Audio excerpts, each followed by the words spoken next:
Bonjour, il est 12 heures sur l'ensemble du réseau synchronisé de Sen Radio. Bienvenue à vous dans ce journal. À la une de l'actualité, le Grand Magal de Touba célébré ce jeudi 15 septembre, célébration marquant le départ en exil du fondateur du mouridisme Cheikh Ahmadou Bamba Mbacké.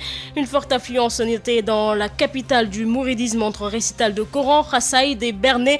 L'ambiance est à son paroxysme. La journée sera également ponctuée par des actions de grâce multiformes. Le sens et la portée du Magal plus que jamais d'actualité, attirant d'éminentes personnalités religieuses et des figures influentes de l'islam ouest-africain. Le chargé des relations pour la stabilité de la sous-région nous explique la dimension internationale du Magal dans ce journal. Et puis l'actualité nous amènera également en Côte d'Ivoire où les autorités ivoiriennes dénoncent un chantage inacceptable des autorités maliennes et exigent la libération de 49 militaires pris en otage. À la présentation à Saint-Jouna sur la mise en onde de ce 12 heures, le Grand Magal de Touba célébré ce jeudi 15 septembre. La célébration marque le départ en exil du fondateur de la confrérie mouride Cheikh Ahmadou Bamba. 1853-1927, des centaines de fidèles se sont constitués en file indienne pour se recueillir dans le mausolée de Cheikh et ceux de ses fils et khalifes. Une forte affluence à Touba où nous retrouvons notre correspondant Touti Sey. Bonjour. Oui, bonjour. Voilà, est-ce que vous pouvez revenir aujourd'hui sur l'affluence notée à Touba? Exactement.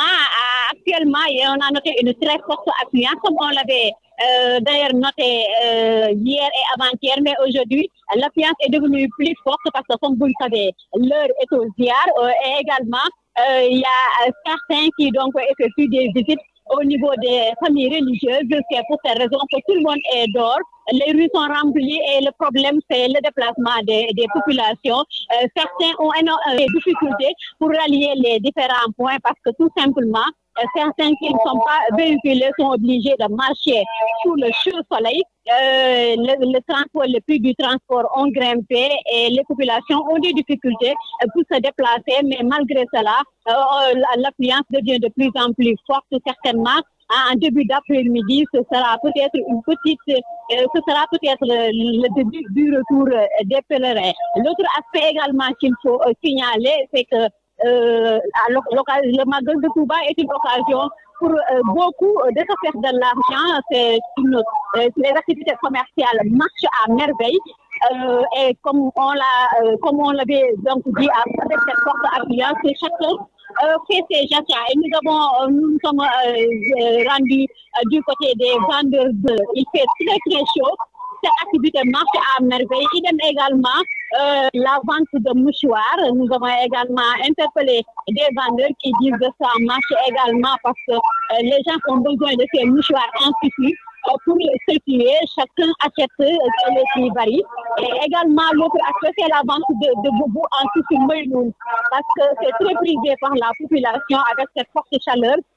Également, l'autre aspect qui marche, c'est par rapport à la vente de peau parce que à Touba, lors du Magal, ce sont des milliers et des milliers de têtes qui sont immolées. Et il y a des vendeurs qui s'activent uniquement dans ce domaine, des peaux de bœuf qui sont vendus à des revendeurs qui les exportent dans la sous-région et les prix varient entre 1000 et 5000 francs. Ils disent qu'ils se protègent, mais ils ne se plaignent pas. C'est dire économique marche à merveille. Ce qui à Touba, en cette période, aucune marchandise n'est laissée en rade par les vendeurs qui viennent de partout au Sénégal, mais également des autres pays du monde. Merci beaucoup Touti Sey. Depuis Touba où le déplacement des riverains est devenu difficile, les prix du transport ont grimpé.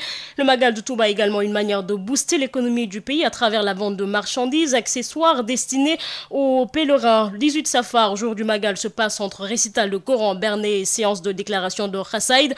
À la cuisine de la Daïra Fadoul Afar de Cœur Sorna Mariama Mbacké, les talibés s'affairent autour des copieux plats pour les préparatifs du petit déjeuner et le repas de midi. La journée sera ponctuée par des actions de grâce multiformes, nous dit notre envoyé spécial dans la ville sainte de Touba, Amadou Moustapha Dia.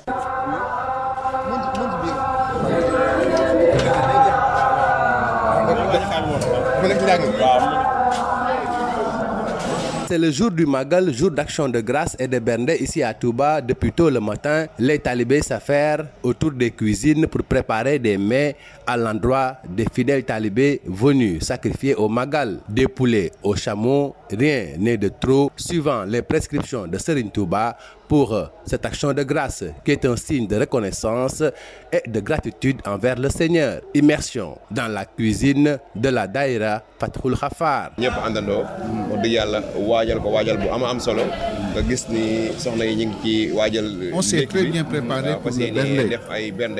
Pour le petit déjeuner, toutes les dispositions sont prises. Vous l'avez vu avec ces belles décorations. Il y a tout.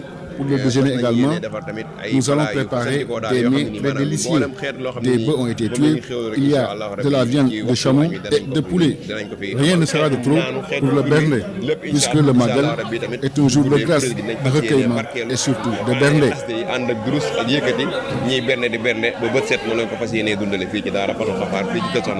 Durant cette matinée, d'aucuns aussi préfèrent se rendre à la grande mosquée de Touba pour y effectuer des zikrs, des ziars et des séances de récital de Coran et de Chassides. Comme quoi, cette matinée est riche en dévotions de toutes sortes, histoire de rendre grâce au Seigneur qui a gratifié Serigne Touba de ses dons multiformes. Amadou Moustapha Dien, Touba, pour la radio Sud FM. Amadou Moustapha Dien, le Magal de Touba, également une journée dédiée à l'action de grâce et de bernde. Ceci est le sens profond de cette forme de dévotion suprême vers laquelle invite Serigne Touba. Les vertus de la reconnaissance et de la gratitude envers Dieu fondent le soubassement de cet acte. Le sens et la portée du Magal sont plus que jamais d'actualité. À ce sujet, Serigne Bass de Mourkhadinatul Khidna sera d'ailleurs tout à l'heure notre invité. Vous l'entendrez dans ce journal. Sens et portée du Magal sont plus que jamais donc d'actualité.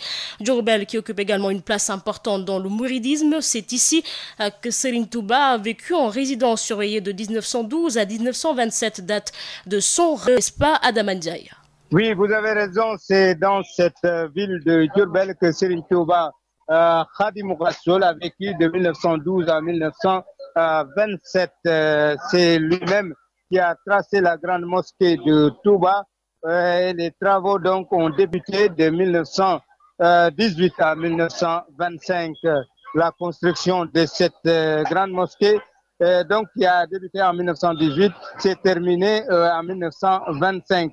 Baïti, le lieu de retrait spirituel de Cheikhoul Khadim, se trouve donc dans ce grand quartier de Médinatoul. Là, il y a de nombreux objets du Cheikh qu'on y retrouve. Le 5e calife général des Mourides, Serigne Saliou Mbacké, avait l'habitude de séjourner pendant un mois dans ce quartier de Diourbel. L'actuel calife général des Mourides, Serigne Mountakha Bassirou Mbacké, a dirigé à plusieurs reprises la prière de l'Aïd el-Fitr et la prière de l'Aïd el-Kabir. Ici, on y retrouve donc, on y récite chaque jour des récitals de Coran et des Khassaïd. Il faut rappeler que la plupart donc des localités, des maisons qui entourent la grande mosquée sont celles donc des talibés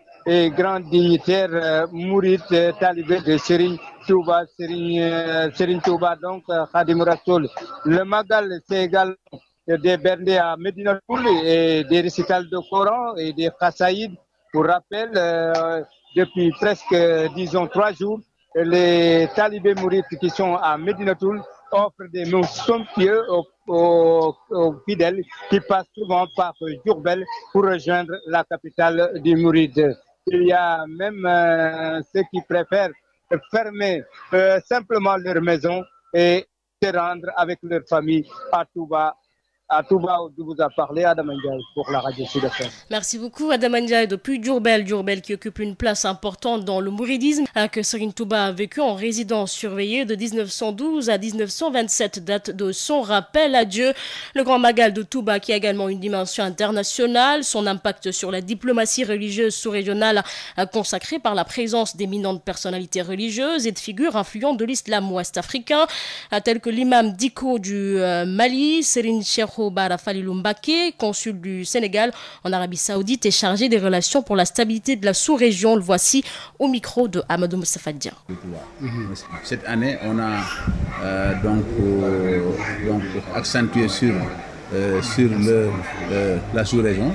Donc alors, le maximum, les autorités maximum de la Côte d'Ivoire, donc de Koussim, sont là, et les autorités religieuses du Mali, donc représentées par le président du Conseil supérieur islamique actuel et son prédécesseur, Imam Diko, et le président du Conseil supérieur islamique du Burkina Faso et son adjoint.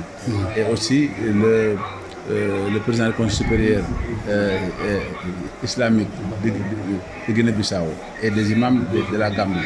Donc cela montre que on doit partager et divulguer l'enseignement de Cheikh Mbamba qui a fait qui a œuvré pour que la paix règne partout dans le monde.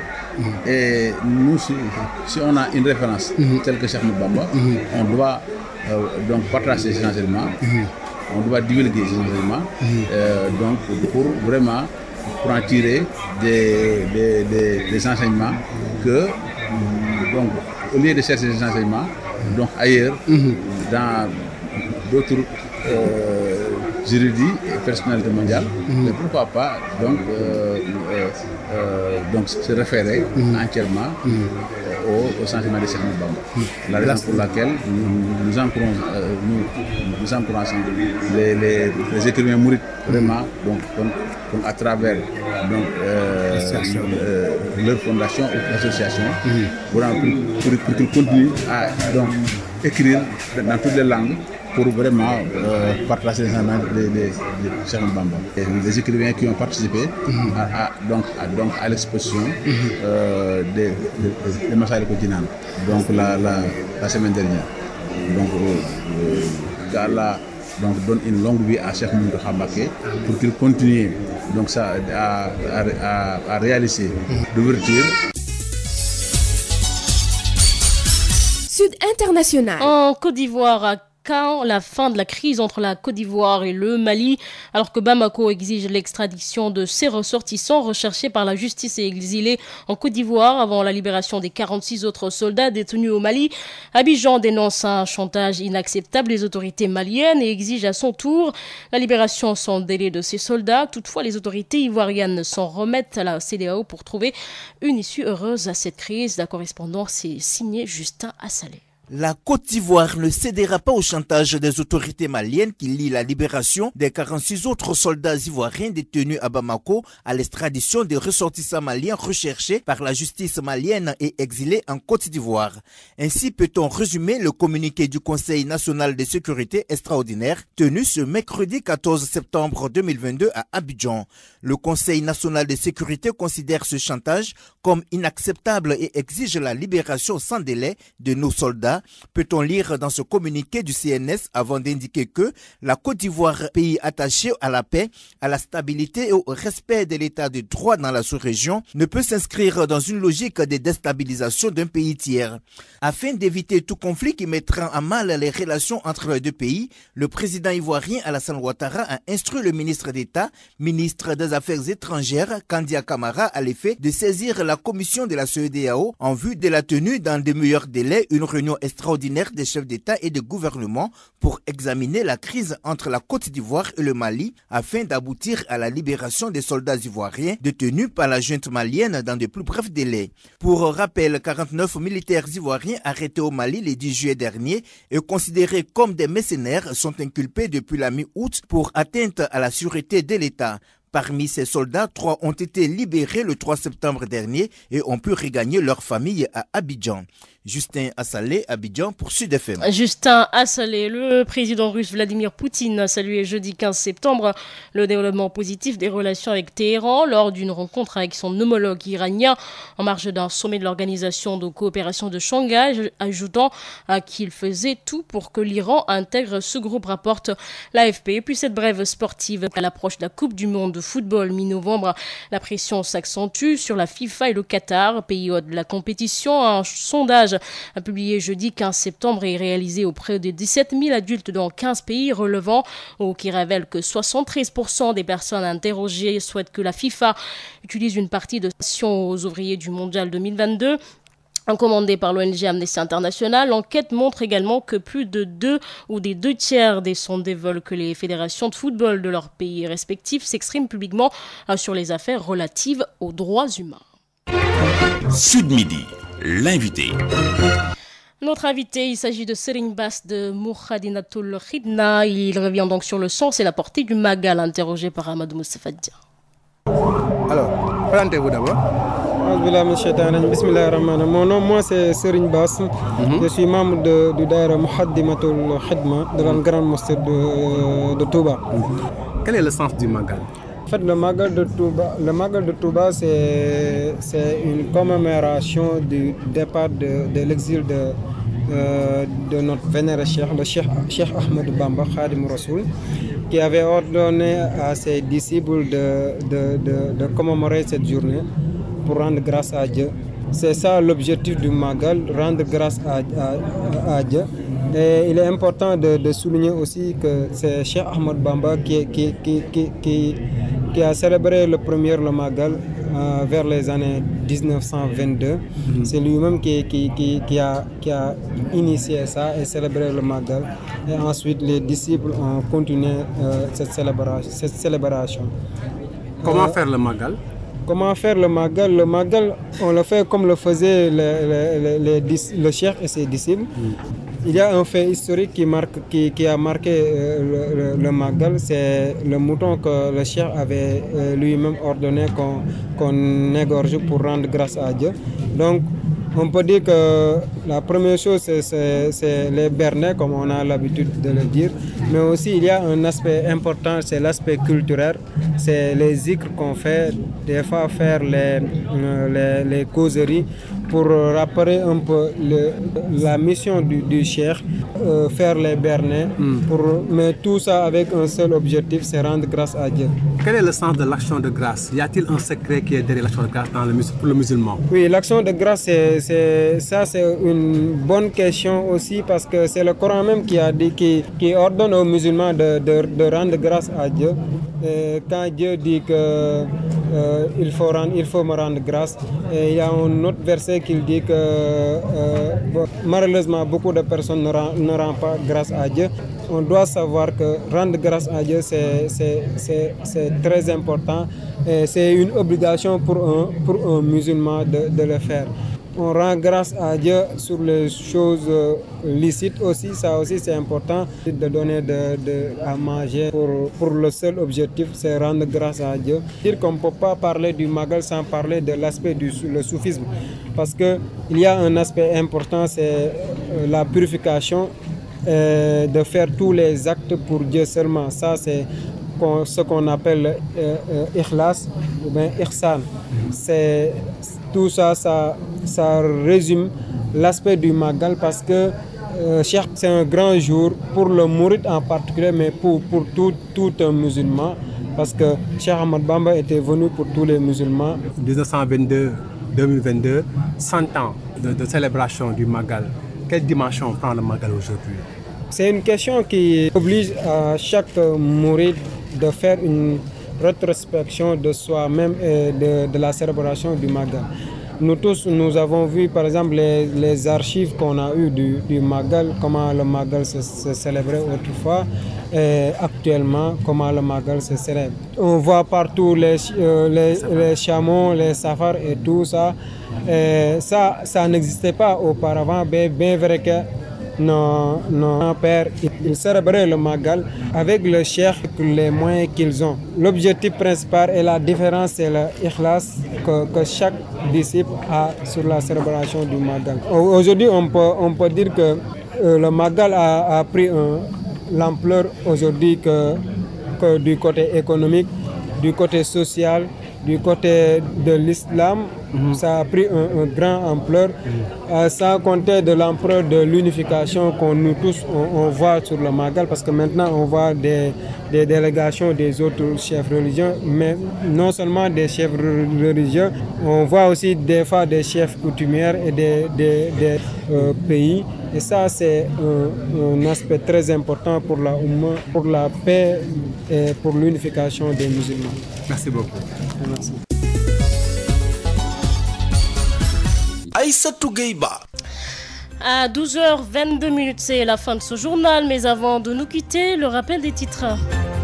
Le Grand Magal de Touba célébré ce jeudi 15 septembre, célébration marquant le départ en exil du fondateur du mouridisme, Cheikh Ahmadou Bamba Mbacké. Une forte affluence notée dans la capitale du mouridisme entre récital de Coran, Khassaïd et Bernais.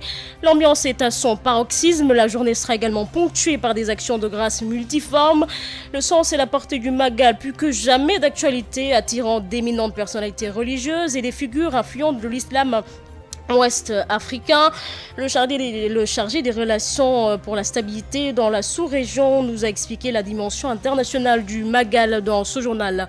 L'actualité nous a également amené en Côte d'Ivoire où les autorités ivoiriennes dénoncent un chantage inacceptable des autorités maliennes et exigent la libération de 49 militaires pris en otage. Merci de l'avoir suivi. Merci également à Hassan Choun qui a assuré la partie technique de ce journal. Prochaine édition, ça sera à 13h pour la version Wolof de ce journal présenté par Elhaj Malik Ndiaye. Très bonne suite de nos programmes.